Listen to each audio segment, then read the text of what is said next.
холбогдлолтой яг хуу үндсэн санааг бол дэмжиж байгаа. 5 хүртэлх ажилтнтай бол ингээ нийгмийн даатгалын шимтгэл аваад эхлэхээр бас компаниуд нэг хуваагдах олон жижиг юм компаниуд бий болох тийм эрсдлүүд бас байгаа. Түүнтэй холбогдлолтой хэрэгжүүлэх одоо явцад бид нар ямар бас одоо ажлуудыг хийж болох вэ гэдэг дээр бас та бүхнээс бас нэмэлт тайлбар бас авъя. Эсвэргээрээ ер нь олон компани болох нь ер нь бас ямар сөрөг нөлөөллүүд байх уу эсвэл нэг онцгийн нөлөөлөл байхгүй гэдэг дээр тайлбар авъя.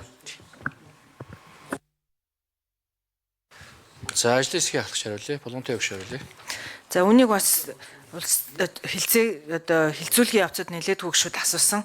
За компани жижиг болж задарч нийгмийн даатгалын шимтгэл чөлөөлөлтөнд хамрагдахын тулд задрах үе, жижигрэх үе гэдгээс сэргийлж энэ шимтгэлийн чөлөөлөлтөд даатгуулагч бол зөвхөн нэг удаа хамрагдана гэж оруулсан байж байгаа.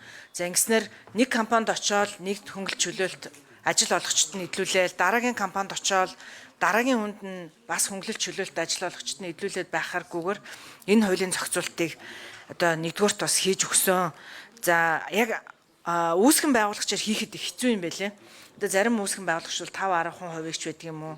За зарим нь бол 50-60%, зарим нь 100% ч гэсэндээ одоо хөрөнгөний эзэмшигч байх боломжтой учраас үнийг бид нар ингэж хийж өгсөн. За мөн дээрэс нэмээд нийгмийн даатгалын шимтгэл төлөгчөөр бүртгүүлсэн 5-аас одоо бүртгүүлсэн гэд өөрөөр хэлбэл доктор сууршилтай бас ажлын байр олгож байгаа компаниудыг шинээр үүсгэхээс илүүтэйгээр бүртгүүлсэн үйл ажиллагаа нь ерөнхийдөө бол явж байгаа компани гэж бид нар тооцож оруулж өгсөн. За гişүүд асуулт асууж